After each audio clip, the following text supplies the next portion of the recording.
ಅರ್ಪಿಸಿ ಹೋಗ್ಬೇಕಪ್ಪ. ಮುಂದೆ ಅರ್ಥವಂತರ ಪ್ರೀತಿಯ ಶಿಷ್ಯರಾಗತಕ್ಕಂಥ ಯಾರಪ್ಪ? ಯಾವ ನಮ್ಮ ಕೆಟ್ಟ ಕಲಿಯುವುದು ಪ್ರೇರಣಾತ್ಮಕ ಮುಂದಾಟ ಕಲಿಯುವುದು ಬೆಳೆಯತಕ್ಕಂಥವನ್ನಪ್ಪ ಮೌನಾಂತಕ ಮಾಡುವುದನ್ನು ಕಟ್ಟುಬೇಕು ಕೂಡ 10 ಶಿರೋಗಳನ್ನು ಅರ್ಪಿಸುತ್ತಾ ಹೋಗ್ಬೇಕಪ್ಪ.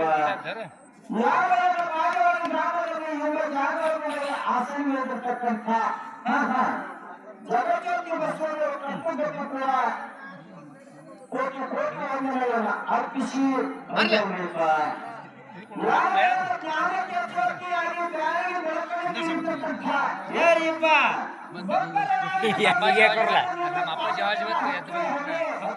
ಹನಿ ಶುದ್ಧ ಮಾಡುವಾಗಿ ಹೋಗಬೇಕ. ಇವರಲ್ಲಿ ಸಕಲ ಕಳೆಯಲ್ಲಿ ಕುಡಿಯುವ ರಕ್ತದ ಹನಿ ಬಡವರ ಕಾಲಿಗೆ ಎಸೆಯುತ್ತಾರೆ ಅನ್ನಪೂರ್ಣೇಶ್ವರಿ. ಹೌದು ನಮ್ಮ ಲಕ್ಷ್ಮೀದೇವಿ ಪಾದಕ್ಕೂ ಕೂಡ ಭಕ್ತಿಪೂರ್ವಕ ಪ್ರಣಾಮಗಳನ್ನು ಅರ್ಪಿಸುತ್ತಾ ಹೋಗಬೇಕ. ಅದಕ್ಕ ಯಾವ ನನ್ನ ಸರ್ವೋಗಿ ಶರಣ ಬಸಪ್ಪವರು ಏನ್ ಮಾಡ್ತಿದ್ರಪ್ಪ? ಜೋಡಿಗಳಿಗೆ ಬೇಕಾದ್ರೆ ಕೊಡ್ತಾರ ಅಂತ ಶಕ್ತಿ ಅವರ ರೀತಿ ತಿಳ್ಕೊಂಡು ಹೌದ್ರಿ ಹೌದು ಒಬ್ಬ ಕರಹಳ್ಳಿ ಮಗಳ ಅಜ್ಜಾರು ಏನ್ ಮಾಡಿದಪ್ಪ ಅಂದ್ರೆ ಏನ್ ಮಾಡ್ತಿದ್ರಪ್ಪ? ತಮ್ಮ ಮಗಳ ಮುಖ್ಯ ಕಾರ್ಯವನ್ನು ಮಾಡಿ ಮದುವೆ ಡೇಟನ್ನು ಫಿಕ್ಸ್ ಮಾಡಿದ್ರು.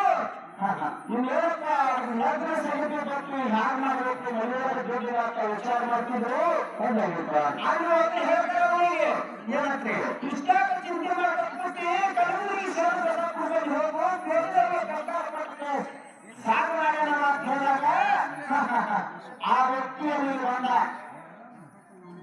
ಕಲಬುರಗಿ ಸೇರಿದಲ್ಲಿ ಬಂದು ಕಲಬುರಗಿ ಸೇರಿದ ಆ ಶರಣ ಏನ್ ಮಾಡ್ತಿರ್ತಾರೆ ತಮ್ಮ ಅನುಭವ ಮಂಟಪದಲ್ಲಿ ಅನ್ನದಾಸೋಹರಾಗಿದ್ರು. ಹೌದಾ ಜಗತ್ತಿಗೆ